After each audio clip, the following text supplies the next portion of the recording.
The change began slowly. Especially in rural areas, blacks knew they could still lose their livelihood or their lives if they pushed whites too fast. But step by step, the change began, first with small acts of personal courage. In September 1955, an old man named Mose Wright took that remarkable first step. His story starts at the Tallahatchie River in Money, Mississippi. Here, the body of Mose Wright's nephew, Emmett Till, was found, way down in the waters.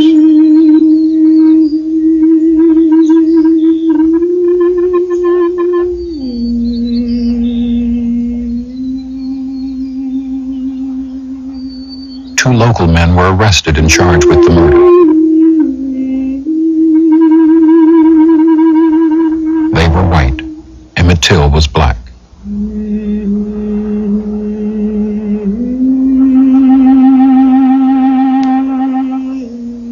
Till had come down from Chicago to visit his relatives. This is Mose Wright. I am the uncle of Emmett Louis Till. Sunday morning about 2:30, someone called at the door. And I said, "Who is it?" And he said, "This is Mr. Bryant. I want to talk with you and the boy." And when I opened the door, there was a man standing with a pistol in one hand and a flashlight in the other hand. And he asked me, did I have two boys there from Chicago? I told him I have. And he said, I want the boy that done all that talk. And they marched him to the car, and they asked someone there, was this is the right boy? And the answer was, he is. And they drove toward Money. And I found out about it 9:30 Sunday morning. I was in bed.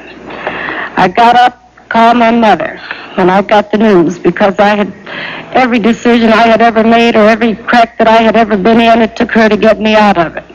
And I took that one to Mama too, because I didn't know what to do. Mother told me to come right over and she would start making calls. And I got over there as quickly as I could make it. And that wasn't very long. By this time, everyone in Money knew what had happened. Emmett Till had broken one of segregation's rules. He talked fresh to a white woman in a store. He was only 14, he was a Northerner, and he didn't understand. He went into the store to buy some candy. Before we went in, he had showed the boys around his age. He had some picture of some white kids that he had graduated from. That was, female and male. So he told the boys down there, hey, you got around the store? It must have been around about maybe 10 to 12, youngsters around there. That the girls was his girlfriend, So one of the local boys said, hey, there's a girl in that store there, so I bet you want to go in there and talk to her, So he went in there to get some candy. So when he was leaving out the store, after buying the candy, he told us, say, bye, baby. And the next thing I knew, one of the boys came up to me and say, man, you got a crazy cousin. He just went in there and said bye to that white woman. And that's when this man I was playing checker with, this older man, I guess he must have been around about 60 or 70, he jumped straight up and said, boy, say, y'all better get out of here. Say, that lady come out of that store and blow y'all brains out.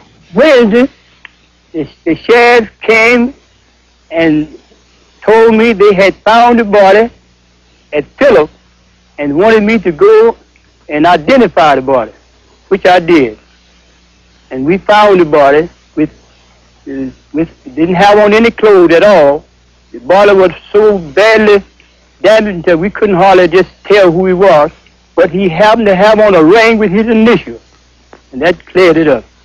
The body was shipped home, back north to Chicago, where Mamie Till Bradley insisted on an open casket funeral. So all the world can see, she said, what they did to my boy.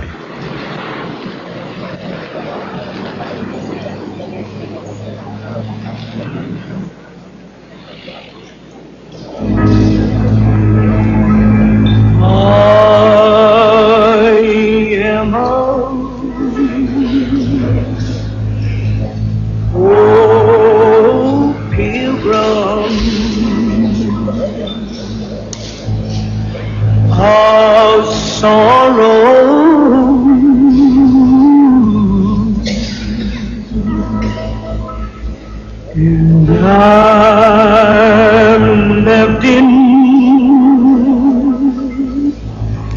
this old wide world. I'm left in this wide world alone. Jet magazine showed Till's corpse, beaten, mutilated, shot through the head. A generation of black people would remember the horror of that photo. No, for tomorrow.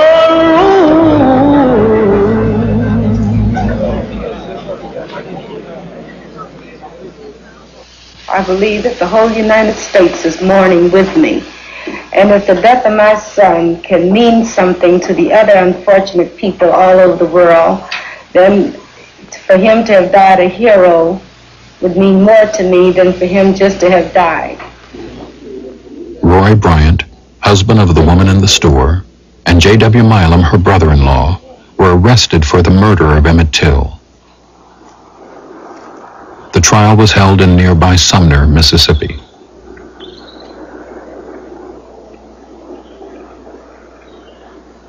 Black organizations like the NAACP and the black press were especially interested, and they worked hard to keep the case in the news, to make an example of Southern racism for the world. It was because it was a boy that they went there.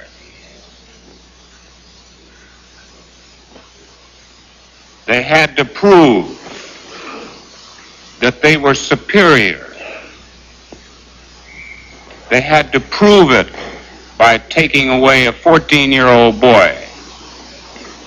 You know, it's in the virus, it's in the blood of the Mississippian. He can't help it. I'd like for the NAACP or any colored organization anywhere to know that we are here giving all parties a free trial and intend to give a fair and impartial trial. And we don't need the help of the NAACP, and we don't intend for them to help us. We never have any trouble until some of our southern niggas go up north and the NAACP talks to them and they come back home.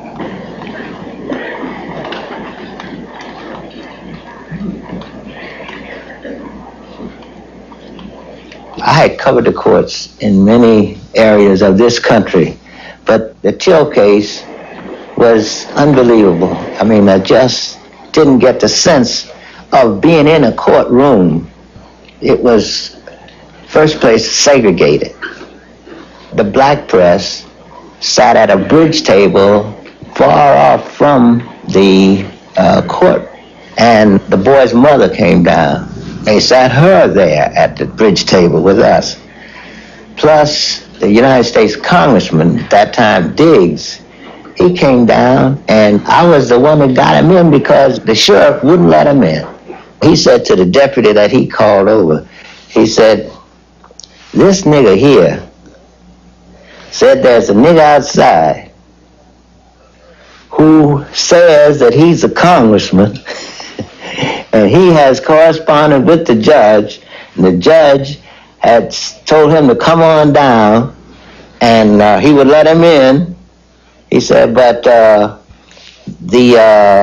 sheriff won't let him in, so he's sending his card up there. So this guy said, "A nigger congressman?" And he said, "That's what this nigga said." So I said, "My God, I have never seen anything like this in my life." There was, of course, a lot of buzzing when I entered the place and was placed in that area, and I think the judge said something about Yeah, have that boy come on up here and sit down over here with these news reporters, you know. What do you intend to do here today? To answer any questions that the attorneys might ask me to answer. To the How best. do you think you could possibly be a help to them? I don't know. I mean, just by answering whatever questions that they ask me. I see. Do you have any evidence bearing on this case? I do know that this is my son. The defense argued that the body found tied to the cotton gin fan in the river was so disfigured that it could not be identified as Emmett Till. The trial took 5 long, hot days. Because of threats to his life, the prosecution's star witness, Mose Wright, was kept hidden out of state. Will you go back to Mississippi to testify in the kidnap trial? Sure, I'll go back because I promised the sheriff I'll be back. And so if I live, I'm going back to testify. And after the trial, well, I'm through in Mississippi forever and ever. Didn't have my part in Mississippi. I'm through it. I don't want nothing to happen.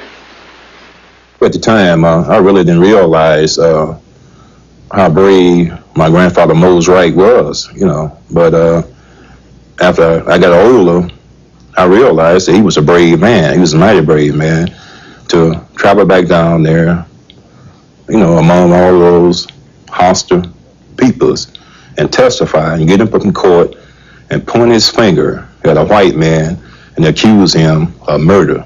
He was called upon to testify as to could he see anybody in the courtroom, identify anybody in that courtroom that had come to his house that night and got the emmetttill out.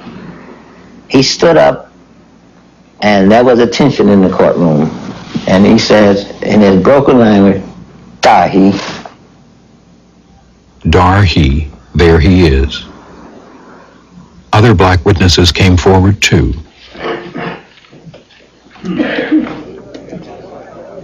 Their courage made no difference in Sumner, Mississippi. As the trial ended, a defense lawyer told the jury he was, quote, "sure every last Anglo-Saxon one of you has the courage to free these men." It took the jury an hour to find the men not guilty.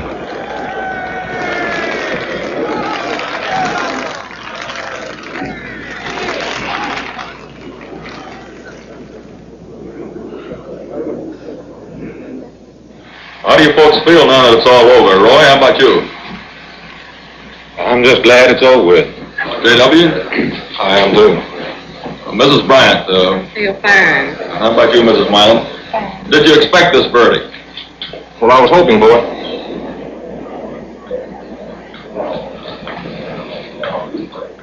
Well, the whole trial was just a farce, but the verdict was the one that I had expected to be given.